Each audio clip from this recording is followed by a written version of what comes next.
Rock and roll. All right, so here we go. So I'm going to start with the intro first, and then we'll just get into the conversation, okay? All right, let's do it. Hey everyone, and welcome to the Power Within You podcast. I'm delighted to introduce Tessa Kaday.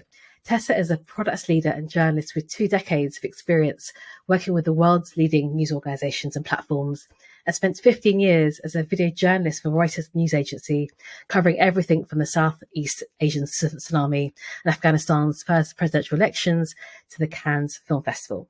Now, Tessa is currently head of product for content platforms at News UK, which is responsible for product strategy and vision for all the digital tools used by journalists on publications like The Times, the Sunday Times, and The Sun. So a very broad experience. I'm so happy to have Tessa on. Tessa, it's wonderful to see you, and thank you so much for agreeing to come on my podcast.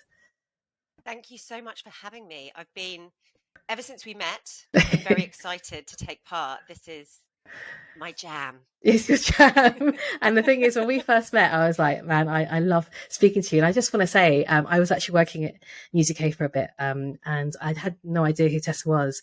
But when we had these really big calls, they're like sort of PI planning, but we had these really big calls. Most of the time I was half asleep.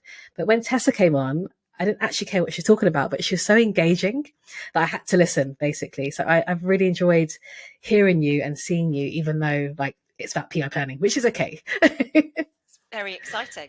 No, that's sweet of you. I do get. You've got great energy. You know, that's the good side of my neurodiversity. Absolutely, So, absolutely. Yeah. But no, it's really lovely to have you on. So I guess what I wanted to start with was, I'll let you tell your story. But where do you think your sort of, your mental health journey began? Do you think? I mean, with hindsight, it's been there. It's been this ever-present thing in my life, but like many children of the 80s and 90s, we didn't really talk about mental health. My parents were brilliant parents, but that wasn't really sort of in the things that you did as a good parent back then, wasn't really thinking about mental health or looking out for that stuff.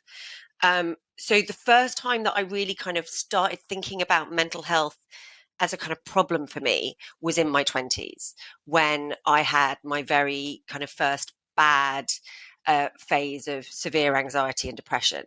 And I'd just come out of university and gone straight into this really intense job as a journalist out in Southeast Asia. And I'd just been on the go for sort of 3.5 years. And I wanted to just take the pace down a bit. I was feeling a bit burnt out. And I came back to the UK, and I was going to do part-time freelancing and also do a master's in Russian and Russian studies at the same Wow. time. And slowly my life started falling apart. I just couldn't seem to keep a grasp on anything. You know, I could go into work and just be kind of completely focused and amazing and thriving and doing really well, but I just couldn't keep up with the masters. So I dropped out of the masters. My home life was a kind of disaster. So that, just chaos everywhere. And eventually I just hit burnout and had my first really bad bout of anxiety and depression. Went and did CBT, had lots of other therapy, felt much better, started talking about mental health and being like, I'm on this, I've got this now, I know how to manage this. 2 years later, same thing happens, and it's a bit worse. A couple of years later, I have kids, go back to work after 11 months, having had my twins, get a promotion, more pressure at work, more pressure at home, have the worst depression I've ever had, just completely shut down, ended up having to take, I think, 5 months off work, 4 or 5 months. And so the cycle went on. And each time I would try a different form of therapy or whatever. Eventually I started taking sertraline as a antidepressant, and that really worked and took the edge off. And then I'd go, I feel great, I'm going back to work. Boom, I'm amazing. Year or two later, crash. I can't go in. I feel completely paralyzed. I can't do anything. So it was exhausting. And then, but always, I was like, okay, this is common. Women, we get anxiety, we get depression, we're learning how to handle it. But the real ding dong moment for me was about a year and a half ago, when, after going back from our kind of big first COVID lockdown, my then 6.5-year-old daughter went back to school, and her behavior went nuts. She went from a, yes, slightly fidgety, slightly overexcited kid to a kid who was wrecking classrooms, throwing things at her teachers, having these huge outbursts. Coming back home, she would absolutely lose her mind. She'd like barricade herself in the room and throw things and break things. It was kind of completely terrifying and exhausting. We didn't know what was going on. But as we slowly started talking to the school and doing research and looking into it, it became increasingly clear that she was showing very, very classic signs of ADHD. So I don't know if we need to take a stop and talk about what ADHD is. No, Maybe we can do that absolutely. next. But that is that journey is incredible. I mean, like I've been studying this MSc mental health at King's, and the facts and figures are that 80% of mental health issues start before the age of 18, but they're just not picked up. So you go through cycles of not knowing what's going on with you as well. And ultimately with your daughter as well, when I remember, if it was in the 80s and 90s, it would probably be that she would have expelled or suspended or whatever it was. It's dealt with in such a different way. So it's being picked up, but I can't imagine what it was like for you to go through those bouts every couple of years, you know? And so when we started, and she's still not formally diagnosed. So we had a year and a half waiting for CAMS, and then we got, the Children's Adolescent Mental Health Service, and they came in and they basically assessed her and went, yes, she definitely does have ADHD, but it has to be done by a psychiatrist. So she's now on that waiting list. But luckily, the school is already treating it and behaving as if they've sort of already got that diagnosis. And the speed at which change happens when a child is diagnosed, and the parents and the kids and the school can all work together to help support them, they can thrive. Like, the improvement in her behavior, her happiness, her confidence is all there. When I was growing up, it just certainly wasn't a thing that was discussed. And when it was discussed, it was crazy American boys, who were It was so destroying things. true. Yeah, yeah. It wasn't little girls from South London. But as I was reading about it and learning about it, and also learned that ADHD is very much hereditary, just all the bells started going off in my head. So, like many women, I started Googling, how do I know if I have ADHD? So there's this sort of a form that if you go to your GP, but also if you Google it, comes up. That's a sort of survey you can take. And I read in an independent article, this is really indicative of the change that's happening now, that according to one set of data, in 2019, something like 7,700 women took that survey. Wow. And in 2022, that went up to over 250,000. Oh my God. So the shift that is currently happening in women, particularly of my generation, but over older, of suddenly discovering that this is a thing and going and trying to work out what's happening to them. That's why everybody's suddenly seeing stories everywhere. And we're all suddenly going, oh, because you read articles, there's a couple of great books that have come out, there's suddenly this thing that you go, and if you do have it and you start doing that questionnaire, and the questions are like, are you great at starting projects but have difficulty finishing them? And it's like, rarely, often, and I'm like, always. Do you interrupt people? Always. Do you finish people's sentences? Do you lose things? I mean, it was like, I definitely got it. But it's also like every negative thought you've ever had about yourself in one thing, because what I've really had is a lifetime of people going, you're very bright, but you don't really try hard enough.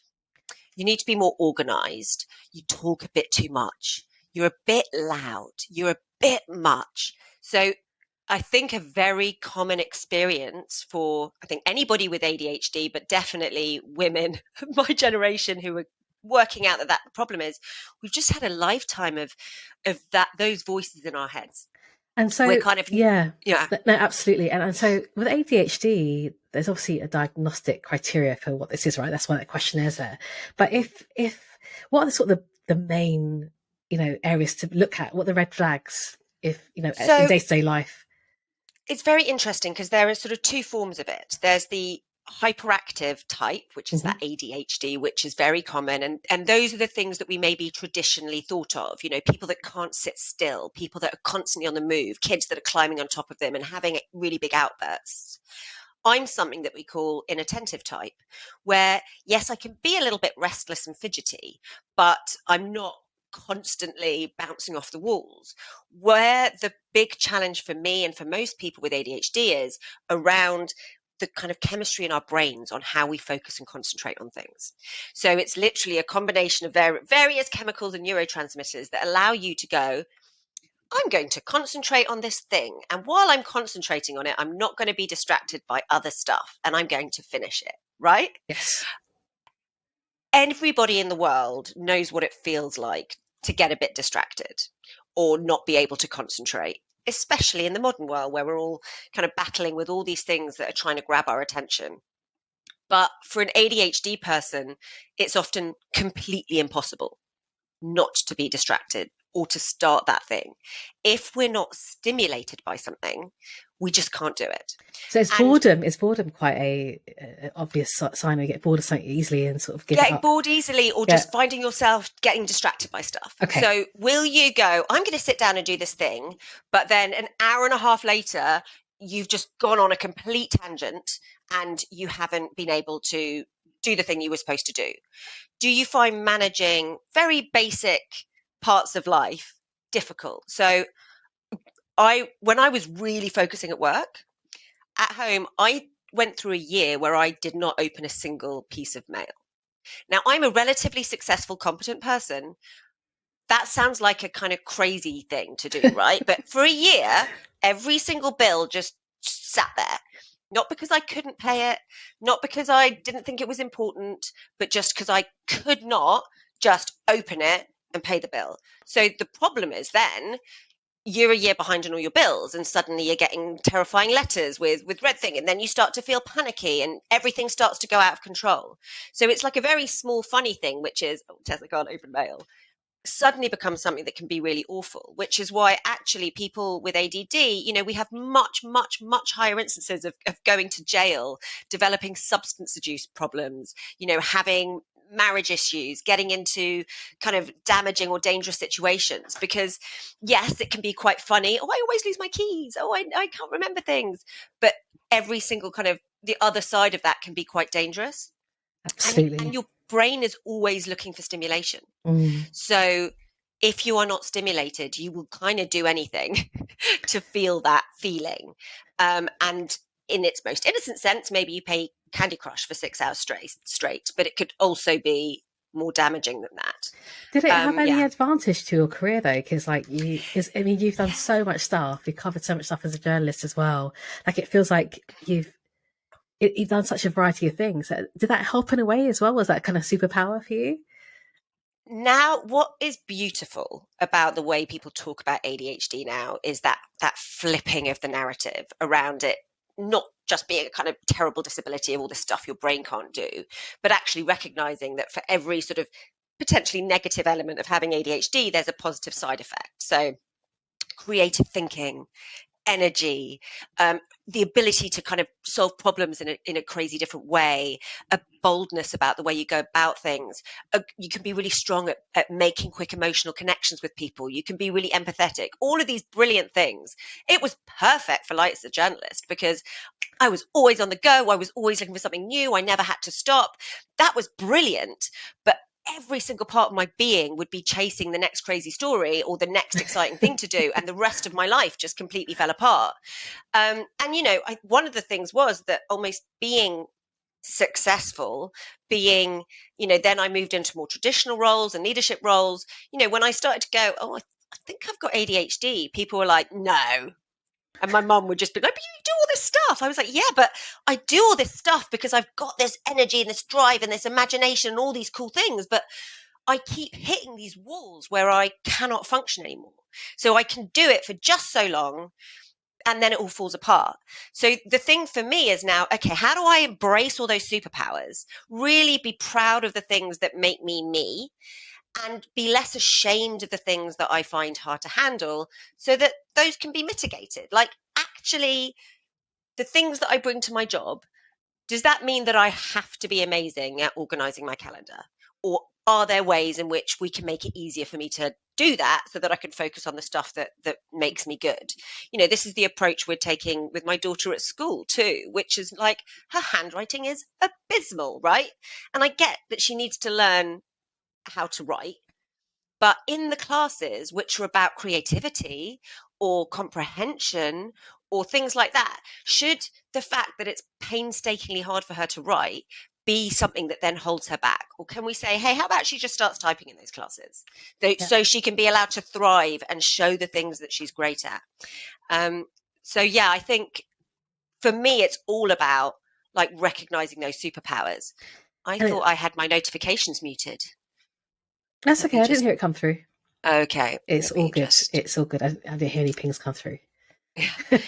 So it's one of those things, isn't it? Like, so if we go back to when, you said that you're the child of the sort of 80s and 90s growing up in home, and now, like, your parents were obviously, back then it wasn't so well known.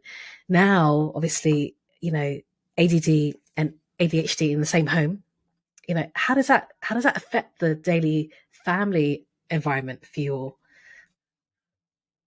I think, when we were at the point of like, we didn't know what was going on, it was awful. Mm. And also, even before the kids, I look back and it's hard on a relationship to have undiagnosed ADHD in the relationship, because it's hard to be married to someone who forgets everything all of the time.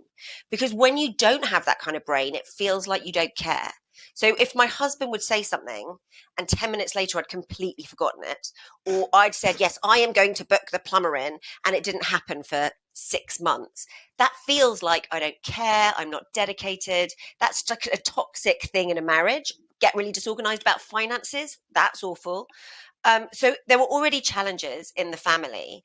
And then when Betty came and there was this behavior that was so destructive and that was making her so miserable, she just didn't want to go to school. She felt bad about herself. She felt a lot, 6, 7, 8, self-hatred about why she couldn't control herself and her feelings.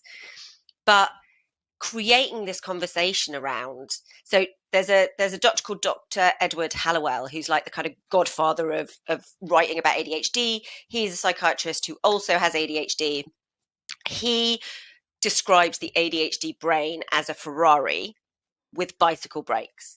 And that's the way me and my daughter describe it to each other, which is that really powerful brains that other people can't drive this fast, go as far, do the things that your brain can. It's amazing. There is nothing wrong with your brain. Your problem is that your brakes aren't powerful enough. So you crash into things, you go the wrong way, you get in trouble for going fast. All we need to do is learn how to make our brakes stronger. So how do we make those brakes stronger? We put structures in place, like routine, that makes it easier for her to know what's happening. And Yeah, me too. absolutely. We teach her about emotional regulation and recognizing what's happening in her body so that she can go, okay, what are the things that help me now? So she knows to go and she'll put her little headphones on or just take herself away from the situation. We talk about her strengths more than her weaknesses. And that's helped my husband understand me better, just as much as it's allowed us to support her. So, Absolutely. yeah. I love that you mentioned emotional regulation, and, Mm. any course I deliver, I try to put it in there, because it doesn't matter if you're doing leadership or self-development or whatever it is. Emotional intelligence, particularly being self-aware and being able to regulate emotions, is super important.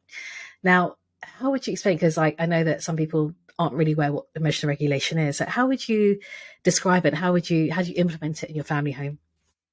So, again, we've been through a lot of processes. So, we've had lots of people feed into this. But so one thing was, Betty's seen psychiatrists, but also me and my husband went on this incredible course that was provided by the local council for parents with kids who have behavioral issues, ADHD, autism, things like that. So we've had a lot of input, which we feel very lucky for. But the way we started with emotional regulation actually started with a very simple thing that the Senko women at Betty's school came up with, which was a picture of a thermometer. And, at the bottom of the thermometer, it's like a kind of calm blue color. Then it gets up to green, then yellow, then orange, then red. And she would talk to Betty about, you know, the bottom of that thermometer, how does that feel when you feel really calm and really peaceful, maybe a bit bored? How does your body feel? And how does your mind feel? Because one of the things that you learn first with kids is that often the first way they feel their feelings is in their body. So their hands feel tingly, or their stomach starts to hurt, or they feel fidgety. That is how they start to recognize their emotions. They're not immediately going, oh, I feel anxious. Oh, I feel scared, you know? So then it would be, okay, now we're getting into the green. Okay, now we're getting into yellow and orange. What's happening? Oh, I feel fizzy. My fingers feel fizzy. Mm, My head starts to feel tight, you know? mm, Okay, so when you start to feel that feeling and you're starting to feel, could be excitement, it could be fear, it could be nervousness, what helps to make you just feel calmer about that feeling? It's okay to feel all those things, but how do you stop yourself getting up to that red place where you scream or you shout or you do something you regret? And then you experiment. So with my daughter, breathing is really, really helpful. Moving away from the situation to just be kind of protected from noise and sound and yeah. stimulation is really, really helpful. And it's a long period, but she now is much, much better at going, oh, it's happening, you know. That's And amazing. and I mean, she just turned 8. We had her birthday party, That's and she incredible. was so excited, you know. And in lots of ADHD kids, that excitement can tip into anger and frustration really quickly. It's that fizzy feeling. And like 4 or 5 times she went, and then she just ran off and she sat underneath the table, you know, the kind of the table where all the food was on for 30 Oh, seconds. And then was like, okay, and was able to rejoin the party. Now, obviously, you know, it's a bit mad that she had to go and sit under a table 3 or 4 times during her birthday party, but that's what enabled her to enjoy it, not feel like she was losing control. And she'd learned to recognize what was happening in her body and her mind and what helped her to get control of it. And that's that benefits amazing. us Oh my all, gosh. right? Absolutely. I'm That's what I quite was going to say. I want to go to that table sometimes. well, exactly. Me too. We all do. And this is the thing. So when you're an adult and you get diagnosed, that big hour and a half with a psychiatrist, you fill out a very long form. It's a much longer version of that a little initial one. Your partner or somebody who knows you now in life has to fill out a form about you, but also somebody who knew you as a child has to fill out a form about you. And my mum was doing it for me, and her kind of rose tinted memory of me is so funny because she was like, I was perfect all the time, and I'm like, Mum, didn't every single school report said I talked too much and couldn't shut up and needed to try harder? And she's like, yes, but you know, but That's a one good thing thing. we but yeah, exactly, not in my school in the 1980s. um, she needs to order her thoughts. But one thing that we both really became aware of is one of the things I got praised for most as a child was my reading. So I read quite early, and I could get into a book and I would read for hours. And they went, oh, you read so well, and you're so young, and you're so well read, and so you know, it was never seen as a problem. But I look back, and at so many events in my life, I was clearly using that reading to block out all of that. You know, we didn't have little headphones or weighted blankets then. That was my way to just to reduce the stimulation that was really making it hard for me to cope. Right. And yes, that was very successful. But what I wasn't learning was emotional regulation. I was Correct. learning to hide Correct. away and block it all out. So I Yes. never learned that skill. And because I was quite bright, similarly, I could do all my work at the very last minute and do fine. Never as well I was supposed to, but fine. I never really had to learn how to organize or how to try and train my brain in an ADHD way to be able to deliver things or work in a more organized way. So the moment that it's not just school, it's school and work and babies and social life, I was completely overwhelmed. And then I would just be paralyzed to the point of, I remember sitting on the sofa once, it's when I was still single, and I had clocked off my night shift because I was doing 4 nights a week in night shifts, like 48 hours before. And I'd come home and I'd sat on the sofa, I'd ordered delivery food, and that time and going to sleep were the only times I'd left that sofa. Wow. Because just the idea of doing anything else was complete. I was paralyzed. And the thing that snapped me out was a friend of mine, my best mate at the time, messaging me very angrily saying, I have been texting and messaging you for weeks. What are you doing? You cannot just cut me out of your life. And I called him up in absolutely floods of tears, just going, I don't know what's happening. I'm shut down. I can't do anything. And that's when I ended up going and getting therapy for the first time and recognizing something was wrong. How old were you then when you first got therapy, when you first recognized it? 24, 25. Yeah, it does. It And starts hitting you during the 20s, doesn't it? Mid but 20s it was onwards. exact, but it Yeah. was classic. I'd been Mm. working my butt off in this kind of crazy job, but then I was coming back and trying to juggle shift work, university work, which I didn't have the capacity to do anymore, my social life. I was living completely alone, so there was nothing that was making me pretend to have a sense of order in my life. So I think the other thing we get really good at is masking. So I was really good at masking normal. So if I was living with other people, yes, my bedroom would be a bit of a mess, but I would sort of do enough to kind of keep the living areas looking okay and just be normal-ish, even though I never felt right or normal. I always felt off. But the moment I was on my own and we had all these things to do, it was just too much. But, I then, after that point, over the next 20 years, or I guess 15, I must have seen 4 or 5 therapists. None of them ever suggested that I had ADD or ADHD. It never came up. Wow. It was always trauma stuff or family stuff or whatever it was. None of that was wrong. Like, that was all real stuff that needed to be dealt with. But the underlying problem is my brain isn't the It's a same. brain chemistry, isn't it? And that's the It's a thing. brain It's like chemistry, so I feel very liberated. it's I just feel amazing. But mm, I think that's why there's more education and mm. more conversations are needed, right? Well, Because someone's going to listen to you today and go, "Oh my god, I have the same thing. I do this the same this is thing." my thing, right? So I remember the first time I was off with anxiety, and we had like occupational health at work, and then it was like, you don't need to tell you don't need to say why. And I was like, I can't just not not say anything, but also I know there are other people who are doing this. And if we all have to come back and pretend we're totally fine, then that's just a lie, isn't it? So I always felt like when I've had these issues, I've always gone back to work and said, I was really depressed. I was really anxious.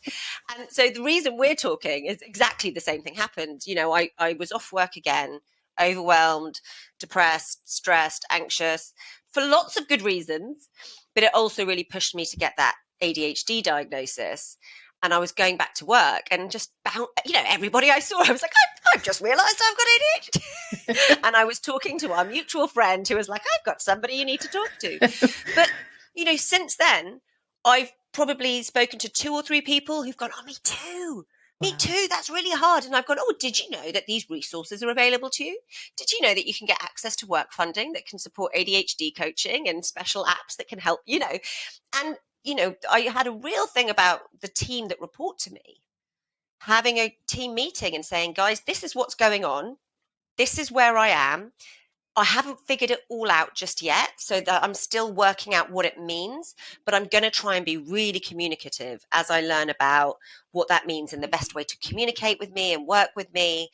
And it just felt really important so they then knew that whatever the issue, they could do the same thing. And also, if I'm going to sit here banging the drum of neurodiversity and superpowers and all of that, then as a leader, I need to be thinking about building teams of people where they are allowed to thrive with their superpowers and not constantly be trying to mask and cover up for the things they find hard, right? Whether Yeah. you're neurodiverse or Yeah. not, this kind of myth that we're all supposed to be great at everything. Well, we're good at different things. So let's build teams of people who support and enhance each other. And people like me don't feel like failures because we're really bad at remembering Google meetings or documenting stuff. No, but that's the thing. Like you're being Yeah. this amazing role model. It takes a lot of courage. Firstly, it takes a lot of courage to speak about your journey, in public as well, because people are very scared to talk about these things. And I think it's amazing and it's so inspirational that you're doing that for other people as well. Because if you think about it, unfortunately, when we were growing up in schools or with our parents, we weren't really asked how we felt. or taught about emotion regulation. I don't think it's so much now either, to be fair, but at least parents are trying to do a better job of understanding their kids' emotions. So there's a whole load of generations out there that are really struggling at the moment, right? To understand what it is that's going on inside their heads. I think it's no secret that we're in the middle of a mental health crisis, you know. Absolutely. Let's be completely clear about this. The only reason that I was able to get my diagnosis in the end was because I could pull together a lot of money to do it privately. If I was still having to wait for my NHS meeting to come through where I could get that diagnosis, I'm looking at least another 2 years. And it is not a small amount of money. You know, you're looking at £700-800 for the initial session, £200-300 for the follow-up sessions that you need to have around medication. That is not money that most people have lying around. So, you know, acknowledging the position of privilege of just being able to get a diagnosis, it's even more expensive for kids, Mm. you know, and we've seen in schools and in the adult population a massive rise in mental health issues. You know, at my local state school that my kids are going to is amazing, and they really try hard to teach resilience, emotional regulation, you know, all growth mindset. They really focus on sort of like the mental health of their kids.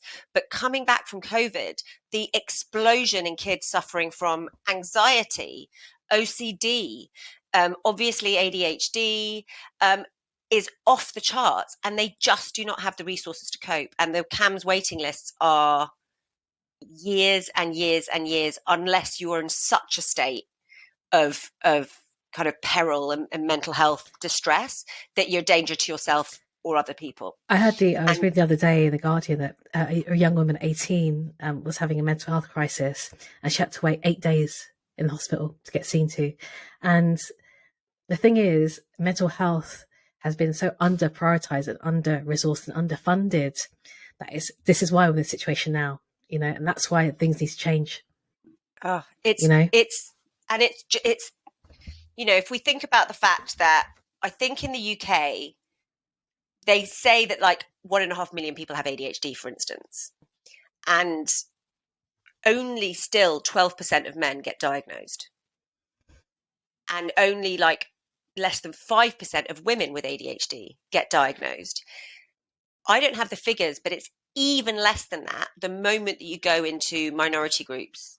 So if you are a female, like black kid, your likelihood of it being recognized and diagnosed and then done with enough time to really give you the support you need in order to thrive and be your best self, you know, it becomes vanishingly small. So it just It becomes does. another part of equality and the lack of The opportunity for equity, people. right? Equity, exactly. Being It's able this, to like have the same service as someone else, to be able to yes, have that. And you said there's 2 years of a waiting list to get seen on the NHS. So I guess my question for you is like, you know, if you think you have ADHD, you do the questionnaire and you can't afford to go through private and you have to go on the waiting list for the NHS, how can you manage? What tools and techniques can you use to like help yourself? Because you've been through cycles and you managed to get yourself out of it, which is amazing, you know?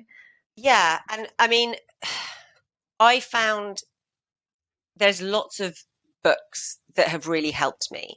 And a lot of it is about that resonance, that feeling of shared experience. So I don't know if you're going to have show notes with this, but I'm definitely happy to send you some links Thank to you. some of the books that have really helped me. So Dr. Hallowell has those very good basic books around what is ADHD and how do you understand it, which will just get you grasping how your brain is working. He has one called ADHD 2.0, which is his latest kind of general book about it. But he also has really great books about parenting kids with ADHD, for instance. Um, a lot of though ADHD people find it really hard to read books like that. So, you know, I do it a lot of it via audio. So I listen to the Audible and then kind of make notes and thoughts. There's some really great books about being a woman. There are some great resources online there's like Attitude Mag and a couple of others. And then just trying to find other people who are going through the same experience you are, because we're all slightly different. For me, it's definitely around organization, working memory, um, yeah, just kind of managing my life and the details of my life, responding to emails. keeping on top of WhatsApp groups. Like, that is impossible for me. So almost every one of those things I mentioned will have suggestions and things that you can do to try and create order, try and Amazing. create routine, which is the thing that it gives you the structure on which to hang your chaos off. Yeah. But also be compassionate to yourself. Try and not reinforce those voices in your head and from the outside world that have been saying, you don't try hard enough, you don't care enough, you're a mess, you're disorganized, you're too loud, you're too much. Anything you can do to switch those voices off and tell yourself, I'm energetic, I'm passionate, I live life full pace, I love full pace.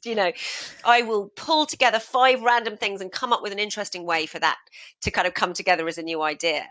Because I think that is the most damaging bit. It's the kind of hatred you turn inside yourself that is the most damaging bit. It is. Um, It but is. I wish I could, it's not easy. I am going to be pursuing medication, but with my daughter right now, we're choosing to start with the behavioral stuff, which is, how can she learn to regulate? How can she learn to organize?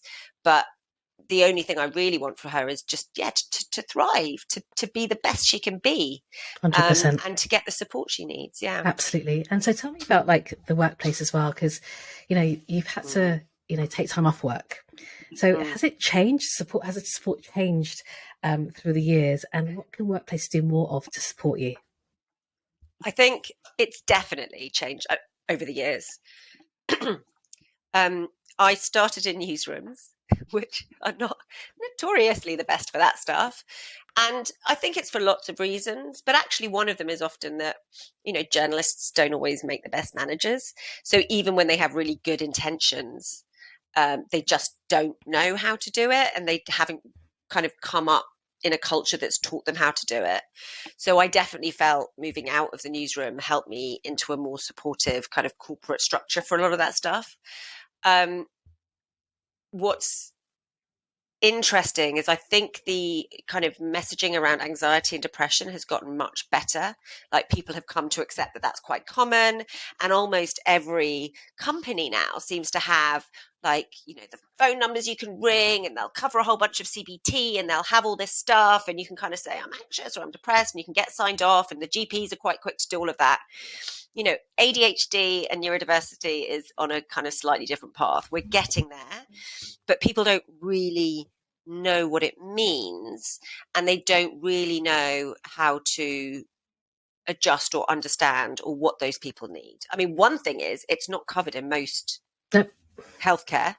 Nope. So it's kind of mad to me that I could get probably thousands of pounds worth of CBT off my private healthcare, but I can't get an ADHD diagnosis or any care.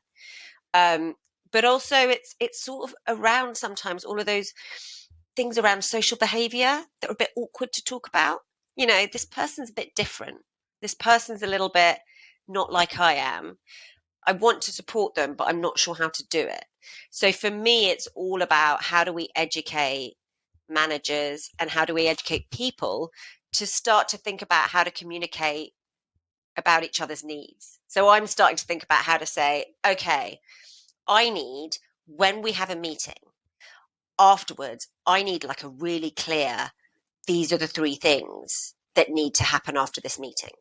Otherwise, I am going to walk away from that meeting and my brain is going to conjure up 12 million things that I think I should do at that meeting. And then I'll have a nervous breakdown. Right. So even just saying that, like, can we make sure we leave this meeting with 3 really clear things that we've agreed that I need to do? That's But very that makes simple, sense. It makes but sense, very right? powerful, right? Yes. I had a boss once who just said, look, if I'm working at my desk, I just hate if you just walk up to me and just start talking. And I am the ultimate person to just walk up to you and start talking. So it was really useful for him to just tell me that. He's like, look, even if you just ping me a message and say, can I pop over for a 5 minutes chat? I'll say yes. I just don't like being surprised because it just completely freaks me out. And that was the way his brain worked. So I think feeling confident about saying, this is who I am, this is how you can get the best out of me, this is stuff I'm going to respond really badly to, whether that's neurodiversity or just all of our peccadillos, has got to be a good thing, right? Absolutely. Do you know what? I was just thinking just now, right? I'm putting it out there. I think you going to other companies talk about this would be very beneficial. I'm just putting it out there in the universe. I'm just going to put it out there because I Let's think, put it out there. I think, you are so articulate, so intelligent, so passionate, so caring about this. I think you need to go out there because I think these companies need help, basically, to not just about, like you said, not about depression, anxiety. It's a whole host of stuff. It's so important. And the willing is there. That's what I think. The willing I is think there. that people do want to know. It's just quite difficult. So it's like, where do we start? Yeah. But that's really nice. That means a lot that you said that, because I think what you are doing is awesome. And I love the whole idea for this podcast. That was like, I want to be on it. Just because it's these conversations that make people kind of just stop a minute and go, oh, maybe it's not that something's wrong with me, or maybe I'm not broken. Maybe there's just something that I don't know about myself yet.